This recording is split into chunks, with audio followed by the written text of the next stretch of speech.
नरेंद्र मोदी पर्यटिస్తున్నారు ఇప్పుడు లైవ్ చూద్దాం सीधे रुक कर सकते हैं हनुमानगढ़ी का। वहां पर दर्शन के पश्चात वहां से बिल्कुल वॉकिंग डिस्टेंस पे आज का जो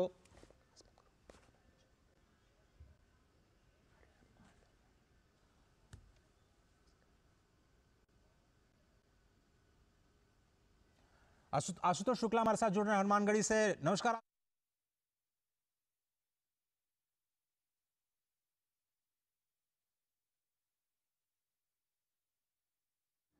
రైట్ అయోధ్యలో ప్రధానమంత్రి నరేంద్ర మోదీ పర్యటిస్తున్నారు ఇవాళ రైల్వే స్టేషను అలాగే ఎయిర్పోర్టు ప్రారంభోత్సవానికి ఆయన హాజరయ్యారు అలాగే పలు అభివృద్ధి కార్యక్రమాల్లో ఆయన పాల్గొన్నారు మొత్తం మీద ప్రధాని రాక కోసం అయోధ్య ప్రజలు ఎదురు చూస్తున్నారు మన వీడియోలో చూస్తున్నాం ఆయనకి ఘన స్వాగతం పలుకుతున్నారు అటు కట్టుదిట్టమైన భద్రతా ఏర్పాట్లు కూడా చేశారు అయోధ్యలో త్వరలో అయోధ్య రామ మందిర ప్రారంభోత్సవంలో కూడా ఆయన పాల్గొన్నారు ఈ నేపథ్యంలో వచ్చే నెల ఆ ప్రారంభోత్సవ కార్యక్రమం ఉంటుంది ఈ నేపథ్యంలో అంతకు ముందుగానే అయోధ్యలో ఎయిర్పోర్టు అలాగే రైల్వే స్టేషను ప్రారంభిస్తున్నారు ప్రధాని నరేంద్ర మోదీ ఆ కార్యక్రమాన్ని మనం చూస్తున్నాం ప్రజెంట్ ఆయన అయోధ్యకి చేరుకున్నారు అయోధ్యకి చేరుకున్న ప్రధానికి అయోధ్య ప్రజలు ఘన స్వాగతం పలుకుతున్నారు లైవ్లో మనం చూస్తున్నాం మరి కాసేపట్లో ఆయన అక్కడ అయోధ్యలోని రైల్వే స్టేషన్ని అలా తర్వాత ఎయిర్పోర్ట్ని ప్రారంభించనున్నారు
రైట్ యావత్ భారతదేశం ఎంతో ఆసక్తిగా ఎదురు చూస్తున్న ఉత్తరప్రదేశ్లోని అయోధ్యలో చేపట్టిన రామ మందిర ప్రారంభోత్సవానికి రంగం సిద్ధమైంది ఈ క్రమంలోనే అక్కడ నిర్మిస్తున్న అయోధ్య విమానాశ్రయం పనులు కూడా పూర్తయ్యాయి అలాగే ఎయిర్పోర్టు రైల్వే స్టేషన్ ఇవాళ ప్రధాని నరేంద్ర మోదీ చేతుల మీదుగా ప్రారంభించున్నారు మర్యాద పురుషోత్తమ శ్రీరామ్ విమానాశ్రయాన్ని ప్రధానమంత్రి నరేంద్ర మోదీ ప్రారంభించున్నారు దానికి సంబంధించిన ఫోటోలు కూడా ఇప్పుడు మనం చూస్తున్నాం వీడియోలు వైరల్ అవుతున్నాయి మొత్తం మీద ఇవాళ అయోధ్యకి చేరుకున్న మోదీకి ప్రధానమంత్రి నరేంద్ర మోదీకి అయోధ్య ప్రజలు ఘన స్వాగతం పలికారు యావత్ భారతదేశం ఎంతో ఆసక్తిగా ఎదురుచూస్తుంది ఉత్తరప్రదేశ్లోని అయోధ్యలో చేపట్టిన రామ మందిర ప్రారంభోత్సవానికి సర్వం సిద్ధమవుతుంది అందుకు ముందుగా అక్కడున్న ఎయిర్పోర్ట్ను రైల్వే స్టేషన్ను మోదీ ప్రారంభించనున్నారు మర్యాద పురుషోత్తం శ్రీరామ్ విమానాశ్రయాన్ని ఇవాళ ఆయన ప్రారంభించినారు అదే పనిలో భాగంగా ఆయన ఇవాళ రైల్వే స్టేషన్ కూడా ప్రారంభించున్నారు అటు అయోధ్యకు కొద్దిసేపటి క్రితం చేరుకున్నారు ప్రధాని నరేంద్ర మోదీ ఆయన చూడటానికి ఆయనకి ఘన స్వాగతం పలటానికి అక్కడ ప్రజలు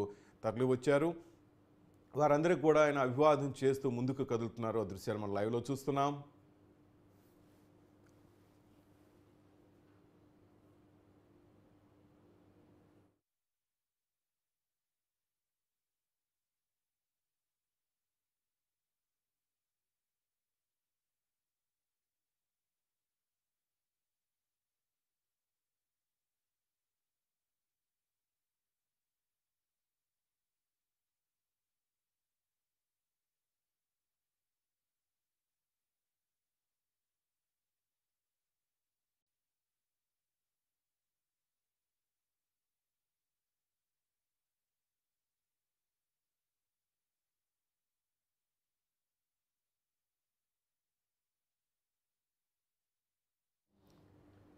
రైట్ మనం చూస్తున్నాం అయోధ్య నుంచి లైవ్ చూస్తున్నాం ఎక్కడ చూసినా కూడా ప్రజలకు ప్రధాని నరేంద్ర మోదీకి ఘన స్వాగతం పలుకుతున్నారు మరి కాసేపట్లో ఆయన ఎయిర్పోర్ట్ అలాగే రైల్వే స్టేషన్ ప్రారంభోత్సవ కార్యక్రమంలో పాల్గొన్నారు మరి అప్డేట్స్ మా స్పెషల్ కరెస్పాండెంట్ దేవిక నాడు తెలుసుకుందాం దేవిక చెప్పండి ఏంటి ఈరోజు అయోధ్య స్పెషల్ ఏంటి మోదీ ప్రోగ్రామ్ స్పెషల్ ఏంటి శ్రీనివాస్, ప్రధాని నరేంద్ర మోదీ ఇవాళ అయోధ్యలో పర్యటిస్తున్నారు. కొద్దిసేపటి క్రితమే ఆయన అయోధ్యపురికి చేరుకున్నారు కూడా.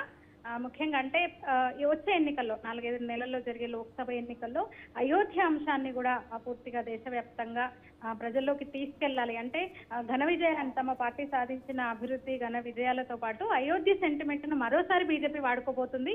అందరికీ తెలిసిందే, గతంలో కూడా కేవలం అంటే రాముడి ముఖ్యంగా అయోధ్య అంశాన్ని ప్రతిసారి ఎన్నికల్లో ఎజెండాలో పెడుతూ వచ్చింది భారతీయ జనతా పార్టీ. ఇక సుప్రీంకోర్టు తీర్పు నేపథ్యంలో అక్కడ రామ మందిరం కూడా నిర్మాణం జరుగుతుంది. ఈ సందర్భంగా మరొకసారి అయోధ్య అంశము ఆ సెంటిమెంట్ అయితే పార్టీ మరొకసారి వాడుకోవాలనుకుంటుంది. అందులో భాగంగా ప్రధాని ఇవాళ అయోధ్యలో వెళ్లారు. అంటే కొన్ని వేల కోట్ల విలువైన ప్రాజెక్టులకు ఆయన ప్రారంభోత్సవాలు శంకుస్థాపన చేస్తున్నారు. ముఖ్యంగా అంతర్జాతీయ విమానాశ్రయాన్ని దానికి వాల్మీకి పేరు పెట్టారు. రామాయణాన్ని రాసిన మహర్షి వాల్మీకి పేరును అంతర్జాతీయ విమానాశ్రయానికి పెడుతున్నారు. దానికి సంబంధించి అలాగే అయోధ్య రామ్ రైల్వే స్టేషన్ ను కూడా మోదీ వాళ్ళైతే ప్రారంభించనున్నారు. అంటే వాళ్ళు ముందు నుంచి పార్టీ అదే విషయాన్ని చెబుతోంది. ఆర్టికల్ 370తో పాటు పథకాలతో పాటు అయోధ్య విషయాన్ని వేగంగా జనాల్లోకి తీసుకెళ్లాలి వచ్చే ఎన్నికల కోసం అన్నట్టు రాజకీయంగా వినియోగించుకుంటూనే సెంటిమెంట్ గా అయితే పార్టీ భావిస్తుంది. ఇక ఇవాళ 4 గంటల పాటు మోదీ అయోధ్యలో పర్యటించనున్నారు. చాలా కార్యక్రమాలకు ఆయన దాదాపు 1500 కోట్ల విలువైన అభివృద్ధి పనులకు మోదీ ప్రారంభోత్సవాలు అయితే చేయనున్నారు.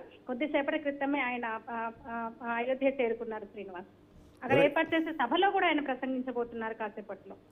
రైట్, మొత్తం మీద బీజేపీ అనుకున్న విధంగానే అయోధ్యలో రామ మందిరం కంప్లీట్ చేసింది. అలాగే వాళ్ళు అనుకున్న పనులని ఆ ఏరియాలో చేస్తున్నారు. ఇది రాబోయే ఎన్నికలు ఏ విధంగా ఉపయోగపడనుంది దేవిక బీజేపీ పార్టీకి? ఖచ్చితంగా ఆలయం వరకైతే రామజన్మభూమి క్షేత్ర ట్రస్ట్ ఆధ్వర్యంలో, అలాగే విహెచ్పి ముందు నుంచి కూడా రామజన్మభూమి ఉద్యమాన్ని నెత్తనెత్తుకున్న విహెచ్పి ఆధ్వర్యంలో అక్కడ పూర్తిగా పనులు జరుగుతున్నాయి. వేల కోట్లతో, అంటే ఆలయం వరకు పూర్తిగా భక్తులతో 5,50,000 గ్రామాల నుంచి నిధి సేకరించి అయోధ్య మందిరం నిర్మించినప్పటికీ యూపీ ప్రభుత్వం కూడా ఆ పట్టణానికి సంబంధించి అభివృద్ధి కార్యక్రమాలు అయితే చేస్తుంది. అందులో భాగంగా అత్యాధునికంగా నిర్మించిన ఒక రైల్వే స్టేషన్, అలాగే విమానాశ్రయం కేంద్ర ప్రభుత్వ నిధులతో, అలాగే రాష్ట్ర ప్రభుత్వం ముందుండి కొన్ని అభివృద్ధి కార్యక్రమాలు అయితే ఏర్పాటు చేసింది. దానికి సంబంధించి వాళ్ళ మోదీ ప్రారంభోత్సవాలు చేస్తున్నారు. అంటే రాముడు పుట్టిన నేల, అంటే దాదాపు ఒక 500 ఏళ్ల పోరాట ఫలితం అని చెప్పొచ్చు. అయోధ్య మందిరం కూడా దాదాపు పూర్తి కావాల్సిన పరిస్థితి, ముహూర్తం కూడా ఖరారు చేశారు. జనవరి 22న ప్రాణ ప్రతిష్టకు మోదీ చేతుల మీదుగానే జరగనుంది. అంటే నెల రోజుల లోపల మరొకసారి మోదీ అయోధ్యలో పర్యటించబోతున్నారు. ఈ నేపథ్యంలో అయోధ్య సెంటిమెంట్ ను, శ్రీరాముడి సెంటిమెంట్ ని ఆ పార్టీ అయితే డెఫినెట్ గా రాజకీయంగా కూడా ఖచ్చితంగా వాళ్ళకి కలిసి వస్తుందని పార్టీ అంచనా వేస్తుంది. అలాగే అంటే కేవలం సెంటిమెంట్, ఎన్నికలు రాజకీయ కోణంలోనే కాకుండా కోట్లాది మంది భారతీయులు ఎదురు చూస్తున్న వేళ, అంటే దాదాపు కొన్ని వందల మంది త్యాగాలు చేసిన పరిస్థితి అయోధ్య కోసము. అక్కడ ఆ మందిరాన్ని పడగొట్టి మసీదు నిర్మించడం ఈ చరిత్ర అంతా తెలుసు. దీనికి సంబంధించి ఒక విజయం సాధించి న్యాయ పోరాటం చేసి విజయం సాధించిన భారతీయులు అక్కడ మందిరం నిర్మించుకోబోతున్నారు. అదైతే ఒక విశేషం అని చెప్పొచ్చు. దానికి సంబంధించి ఇప్పుడు అయోధ్యపురిలో అభివృద్ధి కార్యక్రమాలకు అటు మందిర నిర్మాణం శరవేగంగా సాగింది. అలాగే దానికి సమాంతరంగా అక్కడ అంటే ఎంతో మంది భక్తులు అయితే ఖచ్చితంగా వస్తుంటారు. మందిర నిర్మాణం పూర్తయింది కాబట్టి పెద్ద ఎత్తున భక్తులు కూడా వస్తారని మనం అంచనా వేసి దేశవ్యాప్తంగా అందుకోసం కావాల్సిన మౌలిక సదుపాయాలు, మౌలిక వసతులను కూడా అటు కేంద్రం ఇటు రాష్ట్ర ప్రభుత్వం ఏర్పాటు చేస్తుంది. అందులో భాగంగానే అంతర్జాతీయ విమానాశ్రయాన్ని, అలాగే రైల్వే స్టేషన్ పనులను కూడా అంతే వేగంగా యోగి సర్కార్ అయితే పూర్తి చేసింది. దానికి సంబంధించి మరికొన్ని పనులను కూడా ఇవాళ మోదీ ప్రారంభిస్తున్నారు శ్రీనివాస్. Thank you Devika.